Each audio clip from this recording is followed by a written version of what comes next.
Gue pengen ngasih tahu nih, kalau lo pengen bikin podcast, gue saranin lo buat pakai Anchor. Anchor itu satu solusi untuk semua kebutuhan podcast. Mau rekam, hosting, hingga distribusi, semua bisa di Anchor. Dan yang paling penting nih, semuanya itu 100% gratis. Langsung aja buka anchor.fm/start. Sekali lagi di anchor.fm/start. Oke, lanjut.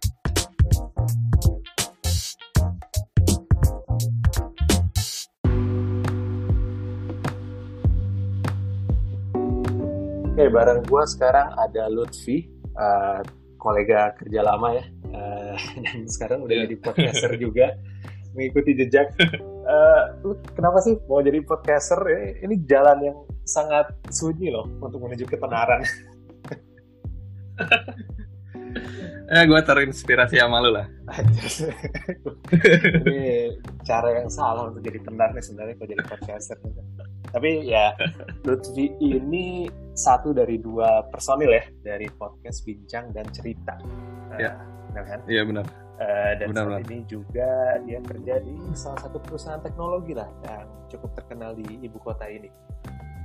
Dan ya, dulu kita pernah kerja berapa ya, setahun 2 tahun gitu lah bareng ya, sebelum kita cabut-cabut dari kantor itu. Dan ya udah, gimana Vi? Ini kita udah Lebaran ya. Gimana Lebaran lo? Ya, Lebaran gue agak berbeda sih dari tahun lalu, soalnya sebenarnya gue masih ngumpul bareng keluarga, cuman karena gue kan biasanya ngantor di Jakarta, keluarga gue di Bandung kan. Terus gue jadi kayak udah work from home dari Bandung tuh udah 2 bulan yang lalu kan. Jadi kayak, dan nggak bisa kemana-mana, nggak ketemu keluarga yang lain juga kan, keluarga di luar keluarga inti gue. Jadi kayak pembicaraannya tuh jadi kayak udah bingung banget gitu loh, ngomongin apa sama orang tua juga ya. Karena tiap hari ketemu terus. Bokap, iya, di meja makan cuma nanya gimana kerjaan, gimana nih corona, udah gitu doang pembicaraannya. Gue juga kayak bingung juga sih gimana. Berarti lu WFH dari Bandung ya, walaupun kerja di Jakarta, jadi sempat pulang ke Bandung ya di awal-awal ini, sebelum dilarang. Iya, kebetulan gitu. Iya, sebelum ada himbauan buat himbauan buat PSBB atau lockdown ini, si perusahaan gue kebetulan udah memberlakukan work from home sih. Jadi kebetulan gue kan di Jakarta sendiri, jadi udah langsung ke Bandung aja sih. Pas banget minggu depannya itu udah ada pelarangan buat keluar kota gitu sih. Jadi ya pas sih kalau minggu sebelum udah balik ya. Karena kan sekarang lu mau kemana-mana susah nih, lu mau mudik lu harus beli surat tugas dulu di marketplace gitu. Kacau tuh. Ya gue kacau sih denger berita itu. Maksudnya ya udahlah. Berarti ya memang lebarannya aneh ke tahun ini gitu. Gue juga sih nggak ketemu keluarga ya. Ada keluarga inti paling dari keluarga istri gitu. Karena kebetulan rumah sekomplek, jadi masih oke lah. Dan kita tahu orang-orang di rumahnya itu sehat lah dan kemana aja gitu. Jadi secara riwayat perjalanan kita tahu gitu, dan kita nggak takut juga buat ke rumah karena kita tahu kita di rumah terus nih. Jadi kemungkinan besar salah satu kita carrier atau gimana itu kecil. Jadi ya kita masih cukup mau lah ya ketemu walaupun beda rumah, beda komplek. Cuma ini keluarga gede nih yang ya walaupun sekota ya di Jakarta juga, gue akhirnya nggak ketemu mereka karena ya setakut itu. Karena kan gue dengernya cerita-cerita kayak gitu, kumpul keluarga, terus setelah kumpul keluarga mulai berjatuhan gitu pada sakit karena ternyata yang muda yang carrier, akhirnya yang tua-tua yang kena dulu gitu kan. Itu kan bahaya banget ya. Kebetulan di orang tanpa gejala ya. Iya. Jadi ya udahlah, mending dihindarin aja gitu. Jadi lebaran ini ya memang udah sholat di rumah ya kan, terus kebanyakan di rumah, jadi ya memang aneh banget sih. Dari sejak puasa tuh udah aneh banget memang rasanya gitu. Tapi ya udah, ini kayaknya berlanjut lagi sih ya kan.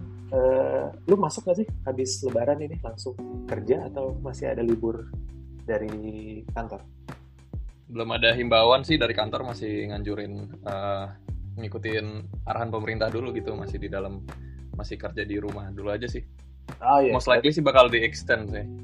Oke. Berarti kalau perusahaan teknologi gitu kebanyakan lanjut aja gitu ya, karena ya harusnya kan perusahaan teknologi lu bisa kerjain di rumah lah gitu ya.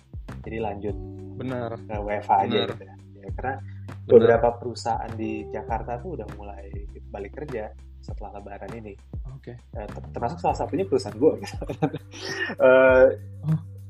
ada sebuah ketakutan yang cukup besar sih dari gue gitu ketika harus balik, ketika jumlah kasusnya belum menurun dan masih ada aja kan orang yang dulu kemarin sebelum Lebaran tuh orang nyerbu mall buat beli baju baru gitu. Hasil gue langsung takut banget kan.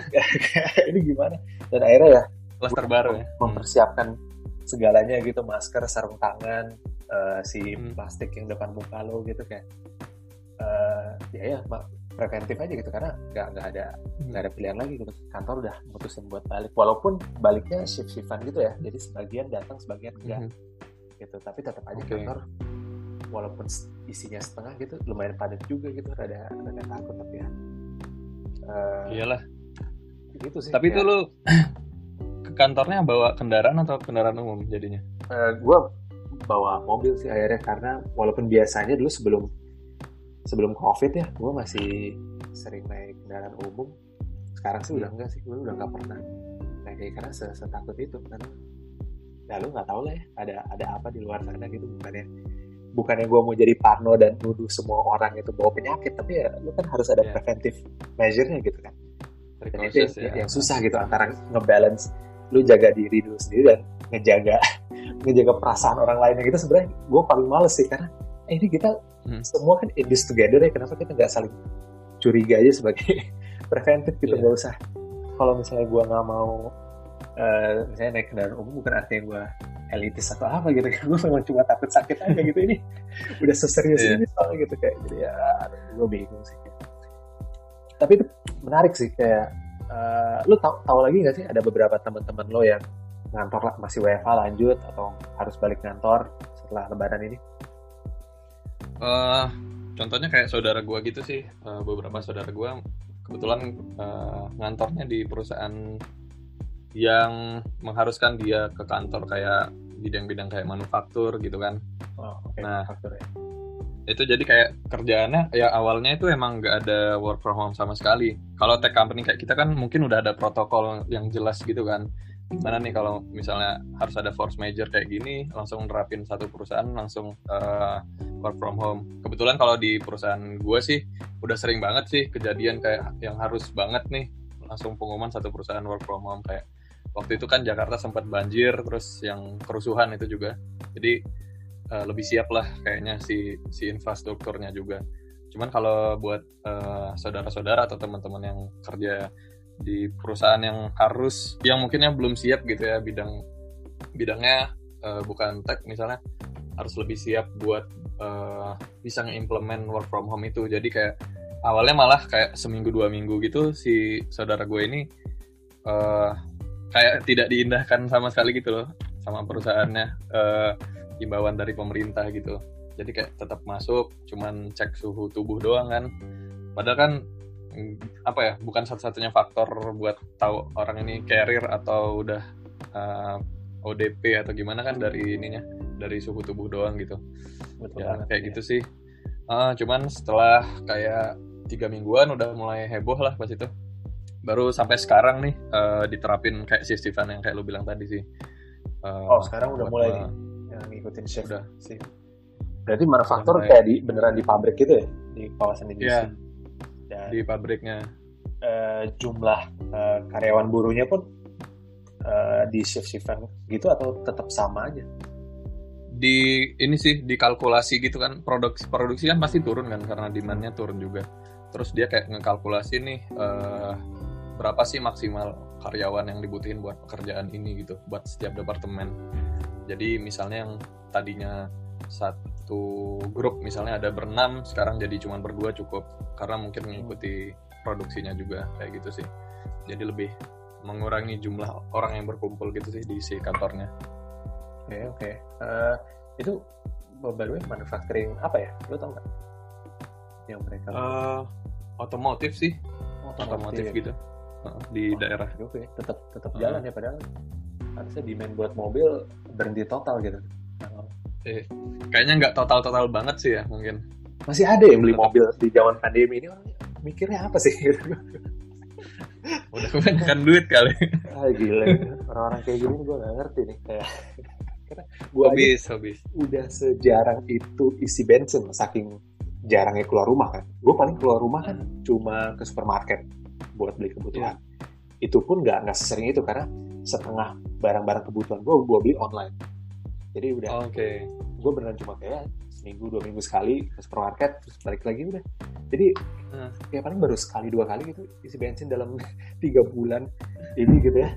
Dan gue bisa bayangin dulu sempet heboh tuh ya di awal-awal kayak pas nggak ada yang isi bensin terus minyak turun segala macam gitu kan ya. Pom bensin jadi sepi tapi manufacturing mobil lanjut ya. Gue salut sih kalau soal ini. Mungkin nggak necessarily dia harus produksi harus dijual saat itu juga, cuman mungkin dia kayak harus nge-stok, ada stok yang harus terisi dari target buat atau kontraknya gitulah. Inden dari sebelum WFH kayak dari sebelum pandemi kali ya. Betul, mungkin kayak gitu. Menarik sih. Mungkin itu mirip kayak kantor gue sih karena kantor gue ya apalagi ya itu jatuhnya kan industrinya walaupun teknologi tapi essential service ya. Jadi ya itu lumayan vital lah selama pandemi ini, terutama buat distribusi barang gitu. Jadi secara operasional itu tetap jalan gitu. Kayak kalau misalnya lo di lapangan di gudang itu jalan terus tuh. Ditambah dengan protokol COVID lah ya kayak yang disiapin suhu lah, masker segala macam itu udah disiapin. Jadi yang di rumahin itu justru yang di kantor pusat aja nih orang-orang kayak gue gitu. Cuma gue nggak tahu nih kenapa setelah lebaran tiba-tiba yang orang kantor suruh masuk juga nih gue. Itu juga gue mau nanya sih tadi sebenarnya. Kan lo nggak secara job desk tuh gue masih bisa loh kerjaan gue di rumah gitu kayak. Nah ini kayaknya memang kantor nggak percaya aja sama kita nih. Dikira kita 3 bulan ini ngabisin koleksi Netflix aja mungkin. Seru banget ya. Aduh gue masih takut sih itu. Tapi gue juga gimana? Gue juga ini bicara tentang teman gue yang di perusahaan sebenarnya si core perusahaannya bukan teknologi gitu ya. Salah satu teman gue yang lain yang di awal-awal pandemi itu gue kan nanya gimana lu nggak balik Bandung gitu kan, dia orang Bandung. Enggak, gue nih masih kerja katanya. Wah, padahal dia tuh memang sih dia departemennya IT tapi kan bukan di ini gitu, bukan core perusahaannya itu kalau nggak salah makanan gitu, bukan di tech company. Terus gue tanya emang nggak bisa lu kayak kerja work from home gitu job desk-nya? Sebenarnya bisa sih, cuman kayak si manajernya gitu kayak beralasan gitulah katanya ini buat produktivitas nih, gimana saya bisa tahu kayak gitu. Nah betul tuh, kayak gitu sih. Sering denger justifikasi kayak gitu soal produktivitas, terutama buat perusahaan yang mungkin 100% karyawannya bukan yang di teknologi kayak beberapa perusahaan gede gitu ya, yang ya kayak perusahaan gue nih ada yang di sisi teknologi, ada yang sisi operasional, ada yang marketing segala macam, itu banyak tuh, dan nggak semua orang punya mindset yang sama tentang work from home gitu. Jadi ya mungkin aja sih kejadian ketika dirumahin mereka malah nggak kerja gitu, malah nonton, malah tidur segala macam, jadi akhirnya nggak produktif kan, akhirnya dikejar-kejar kerjaannya, dan akhirnya manajernya harus nggak manajer ya, bahkan level direktur tuh harus sudah nentuin kayak yaudah harus disamaratain aja, semua harus balik ke kantor gitu. Jadi ada yang seneng ada yang enggak gitu. Itu karena balik lagi ke produktivitas ya, karena gue sih secara personal gue ngerasa jadi produktif banget di rumah gitu, karena banyak waktu-waktu yang habis misalnya di jalan gitu ya, kayak jalan ke kantor, pulang dari kantor itu kan langsung dipakai buat kerja tuh di rumah. Ya jadi job kerja makin panjang, terus makin banyak aja yang dikerjain gitu, terutama tadi gue bilang karena perusahaannya kan essential service, jadi yang dimonitor tuh makin banyak, terutama pas masa-masa kemarin Ramadan sama Lebaran ini kan distribusi barang makin meningkat tuh, jadi yang lu matang itu makin banyak, jadi kerjaan tuh makin banyak gitu. Kalau lu nature-nya tetap ya. Secara nature-nya memang gitu. Jadi kalau lu sendiri gimana secara productivity 3 bulan di rumah itu ada perbedaan nggak?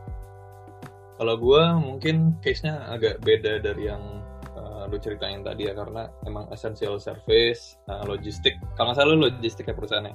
Iya betul.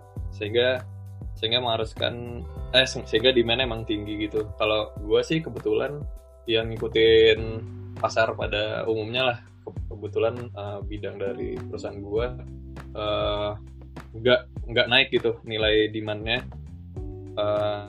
Cuman kalau dari hal kerjaan sendiri, karena situasinya langsung work from home dalam waktu lama gitu, beberapa tim di company gue kayak nerapin daily stand up gitulah ibaratnya, kayak di pagi hari kayak meeting pagi hari, terus jadi kayak lebih ditanyain progresnya gitu sih. Kita kayak langsung nerapin progres pada bulan pertama nih, end of this month kita harus nyelesain ini gitu, dan itu dimonitor terus tiap hari. Nah itu sejujurnya itu gue rada kaget juga sih awalnya, karena kalau misalnya nggak work from home di kantor itu kadang-kadang kita bisa ngikutin aja gitu sesuai keinginan kita kan, kayak ke kantor bisa agak siangan terus balik bisa agak malaman, bisa ngikutin aja. Cuman kalau sekarang nih kayak diseragamin gitu, pagi hari udah langsung ditanyain nih progresnya gimana gitu, dan itu tiap hari. Nah itu sih jadi kayak ada beban moral juga kalau misalnya kita nggak melakukan apa-apa terus besok paginya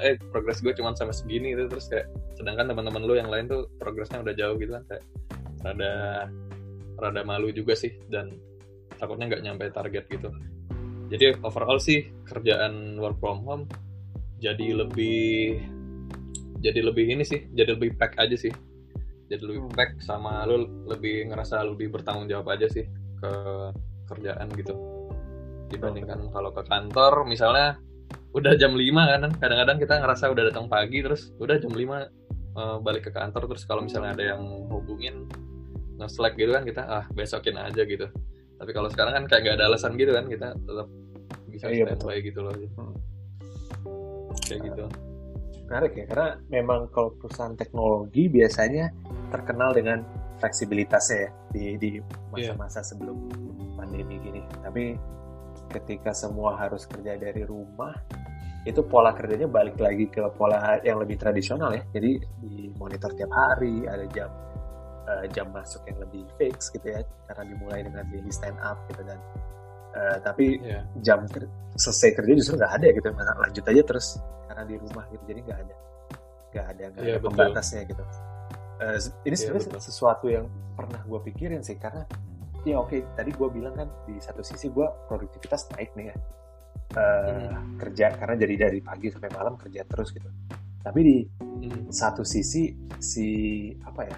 work life balance itu jadi nggak ada kan, karena lu bangun tidur lu kadang otomatis langsung cek email atau Slack gitu. Apalagi pas waktu zaman puasa nih, gue kadang sahur sambil cek email gitu, karena udah refleks aja, takutnya tengah malam gitu ada bos ngirim email something urgent gitu kan, jadi terus just in case aja gitu.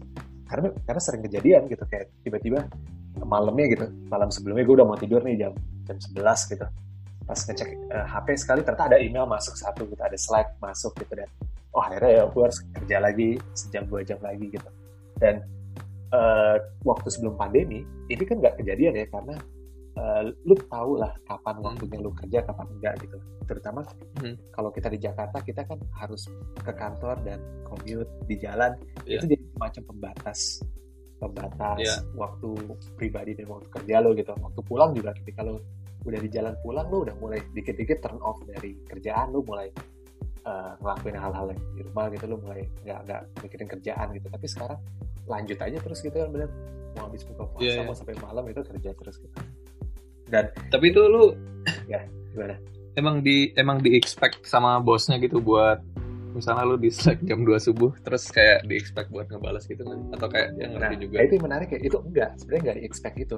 Cuma balik ke poin yang lo bilang tadi, karena ada semacam ekspektasi yang secara nggak tertulis aja gitu, bahwa lo harus ngerjain ini gitu. Karena pertama lo nggak tahu kolega lo yang lain kayak gimana gitu, dan mungkin ada sedikit persaingan juga kan sama rekan-rekan kerja lo. Kalau misalnya yang lain bisa balas WhatsApp saat itu juga, masa lo nggak bisa gitu. Kalau misalnya yang lain bisa kerja jam 12 malam, masa lo nggak bisa gitu kan.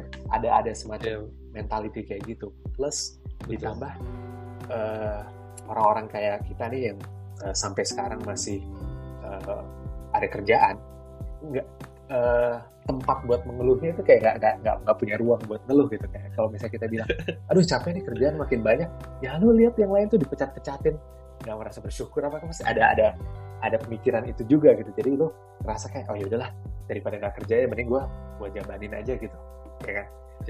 Dan itu gabungan dari semua itu akhirnya jadi pola kerjanya jadi kayak gitu. Karena mungkin gue nggak tahu sih ya, mungkin dari atasan mungkin mereka bisa ngerti sih kalau misalnya sekali-sekali kita nggak jawab WhatsApp pas sudah malam atau gimana gitu, mungkin ngerti gitu. Cuma dari kita yang ngerasa kayak, oh kita ngedorong diri kita sendiri, karena takutnya kita jadi, kalau di teknologi kan selalu bilangin jadi bottleneck lah ya, jadi orang terakhir yang ditunggu-tunggu. Nah itu kayak perasaan yang paling lu nggak mau terjadi pada diri lo gitu, karena lu tahu seberapa menyebalkannya kalau ada bottleneck di tim lo atau di perusahaan lo gitu. Iya benar. Ya kan? Tapi itu kita ngomongin WFH ya, buat beberapa kantor gitu. Sebenarnya kan ada satu grup of people lagi yang WFH itu udah WFH dari sebelum pandemi ini gitu kan.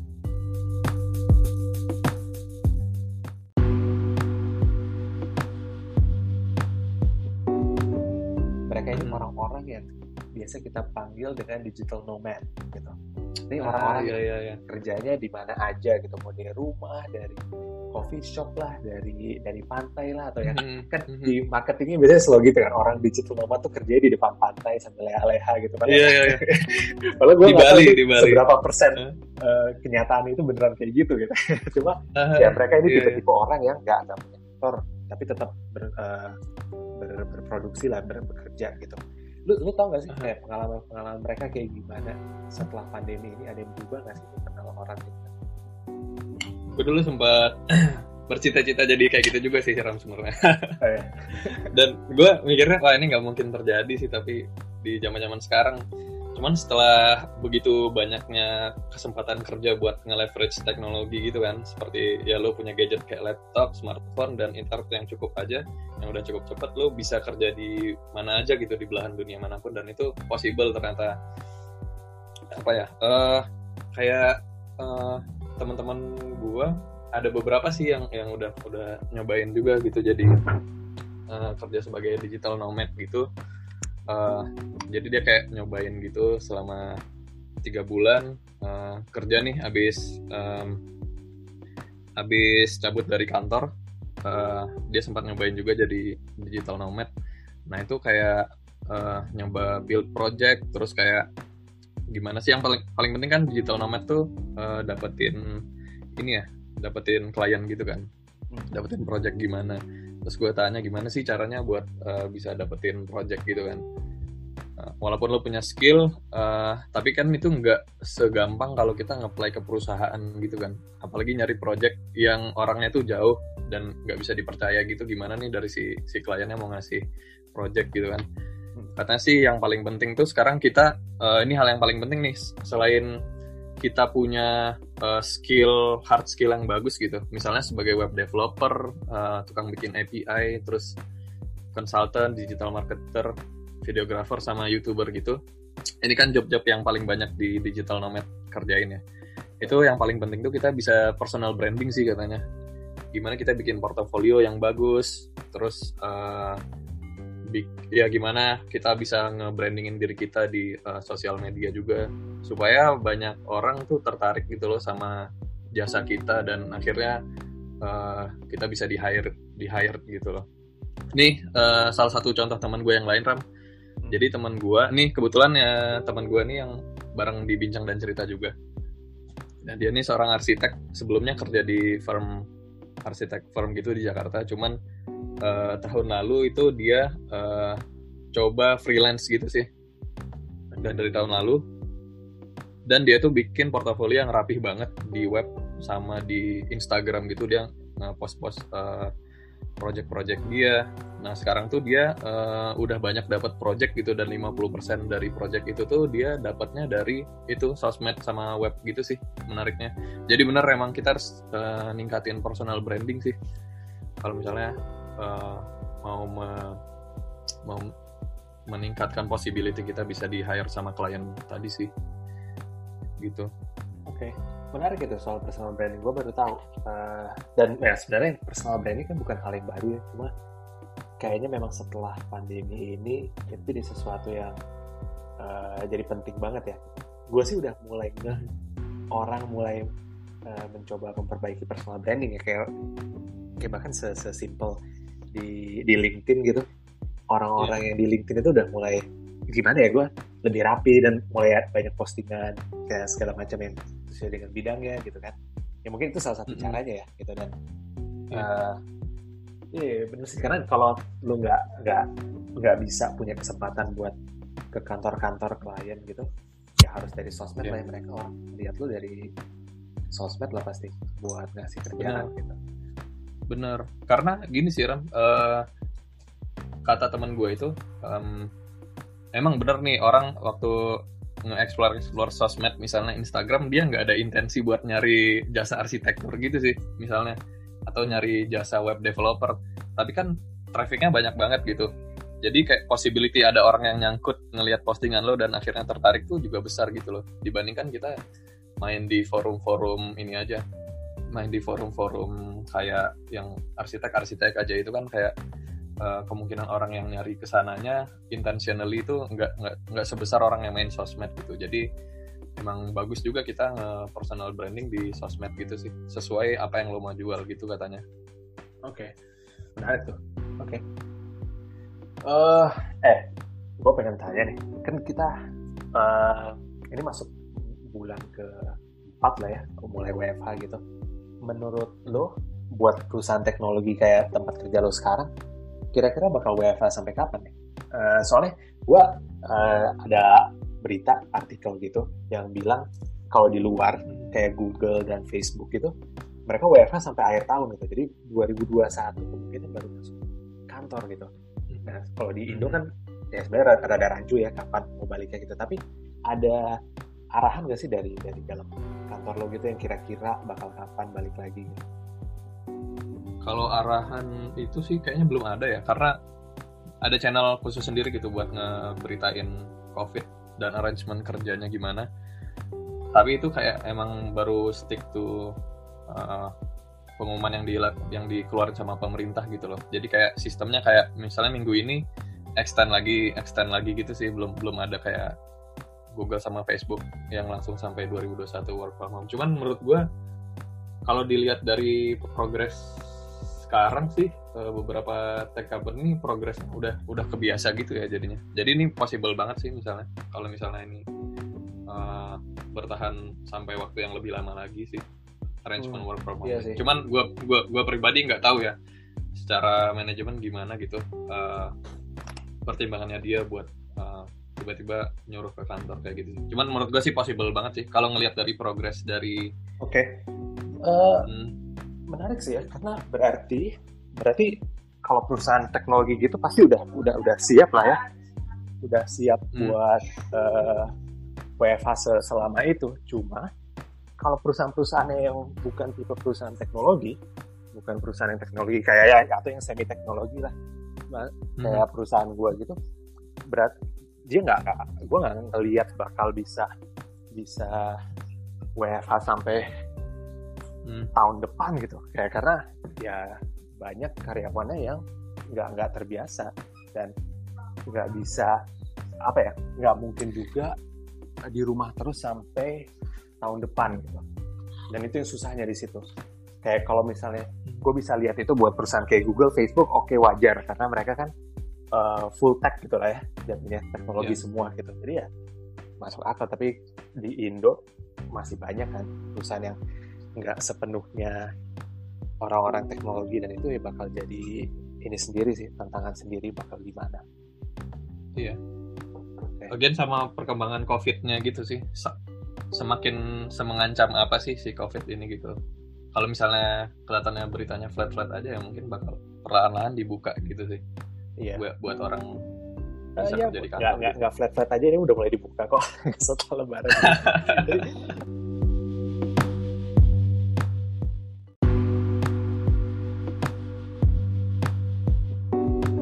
mungkin sebelum nutup, gue sih cuma pengen nanya-nanya soal podcast lo nih, kan podcast Bincang dan Cerita. Udah berapa lama sih? Gue startnya itu launch episode pertama itu di bulan Januari. Waktu tahun baruan sih sebenarnya. Oke. Cuman gue udah nyiapin itu dari Oktoberan lah sama si teman gue ini yang berdua. Oke. Jadi total kalian itu bertiga ya? Nge-podcast atau berdua? Gue dua. Cuman gue karena berdua, terus gue setiap episodenya tuh selalu ngundang satu orang objek nih yang kita tanya-tanyain tentang suatu hal gitu. Banyaknya tentang tentang education sih kita ngebahasnya. Oke. Dan jadi kayak topik-topik yang lu bahas tuh apa aja sih? Kayak lu ada benang merah gitu nggak di antara tamu-tamu lo yang datang? Oke.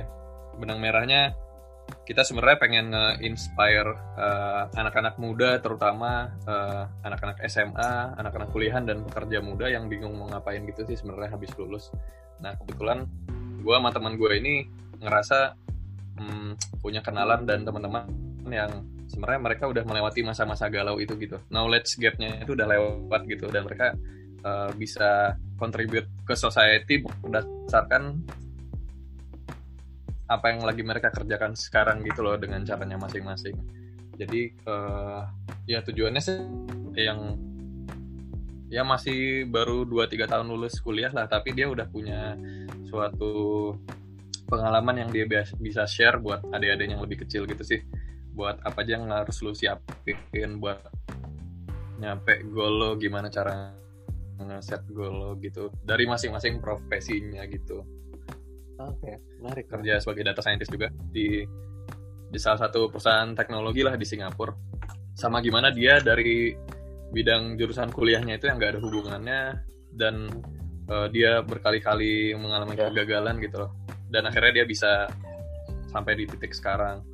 Gue tadinya nargetin sama teman gue ini kayak sebulan 2 kali kayak pengen bikinnya, karena konsep kita tuh video gitu sih Ram. Iya, gue lihat video YouTube-nya. Iya, jadi kita ada di channel YouTube, Instagram, sama di Spotify juga buat audionya. Oke. Pertimbangannya ya biar ini aja sih, biar ada variasinya gitu. Biar ada variasinya sih, karena settingan kita kan tempatnya beda-beda gitu. Terus ada yang pengen lihat orangnya langsung gitu, jadi ada visualisasinya gitu sih. Nah itu tapi tetap sering molor juga sih akhirnya, karena kita nggak full time banget ngerjain itu, dan menurut gue ngedit video agak lama gitu loh. Prosesnya ngedit video kan, jadi sekarang jadi kayak sebulan sekali lah kita usahain. Cuman bulan Ramadan ini alhamdulillah dapat 2 episode yang baru. Karena mungkin sistemnya Zoom ya, kayak Zoom call gitu. Pakai Zoom pasti ya. Jadi lebih mudah. Ya. Itu ada di salah satu video lu ya. Gue lihat kan kalian ngobrol tuh ya. Itu setup gear-nya udah bagus lah menurut gue, kayak mikrofonnya segala macam itu memang kalian udah sejauh itu persiapannya.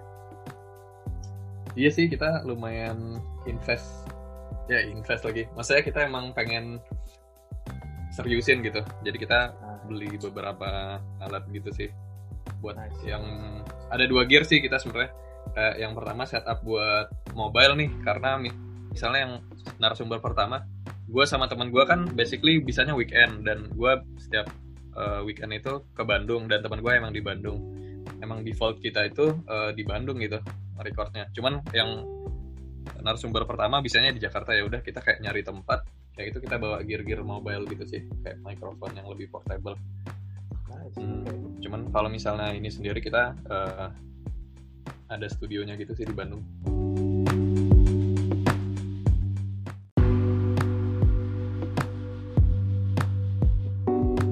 Thank you udah dengerin podcast Bosan di Jalan bareng gue Ram. Gua mau ngucapin terima kasih sama Craving 4 yang udah support gue di podcast ini. Craving 4 is the taste you'll never forget, the sin you'll never regret.